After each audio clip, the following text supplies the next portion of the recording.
అందరికీ నమస్కారం. ఈరోజు మనం నిద్ర మరియు స్లీప్ అండ్ హార్మోన్స్ గురించి తెలుసుకుందాం. మన బాడీకి ఏంటంటే సర్కేడియన్ రిథమ్ అని ఒక సైకిల్ ఉంటుంది. మనము 8 అవర్స్ నిద్రపోవాలి. మార్నింగ్ లేవగానే రిఫ్రెష్ అయిపోతాం.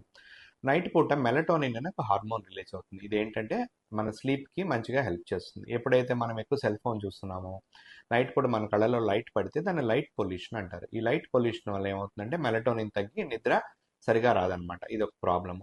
తర్వాత ఎప్పుడైతే మనకి స్ట్రెస్ లెవెల్స్ పెరిగాయో మనకి సంబంధించినటువంటి స్ట్రెస్ మరియు హార్మోన్స్ మారిపోయి కార్టిసాల్ అనే హార్మోన్ పెరుగుతుంది. ఈ కార్టిసాల్ హార్మోన్ పెరగడం ద్వారా కూడా ఫ్యూచర్లో మనకి డయాబెటీస్ వచ్చే ఛాన్స్లు, డిస్టర్బ్డ్ స్లీప్ అనేది ఉండటం జరుగుతుంది.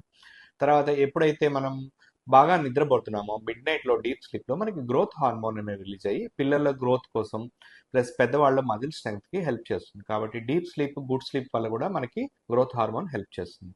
తర్వాత ఆకలి పెంచే హార్మోన్ గ్రెలిన్ అని ఉంటుంది. అది ప్లస్ లెప్టిన్ అనే హార్మోన్ పొట్ట నిండిందని చెప్పి సెటేటీ హార్మోన్ ఉంటుంది.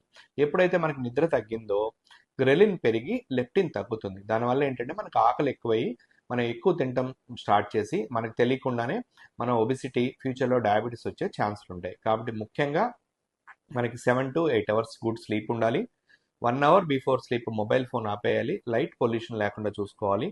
రూమ్ డార్క్గా చేసుకొని కొద్ది కోల్డ్ ఎన్విరాన్మెంట్లో మనం కంఫర్టబుల్గా నిద్రపోవడానికి ట్రై చేయాలి, డిస్టర్బెన్స్ లేకుండా. దీనివల్ల మనకి స్ట్రెస్ లెవెల్స్ తగ్గి మన హార్మోన్స్ అన్నీ బ్యాలెన్స్గా ఉండడానికి అవకాశం ఉంది. ఎప్పుడైతే ఇది డిస్టర్బ్ అయిందో మనకి ఫ్యూచర్లో హార్మోన్ ప్రాబ్లమ్స్ వచ్చే ఛాన్స్ ఉంది.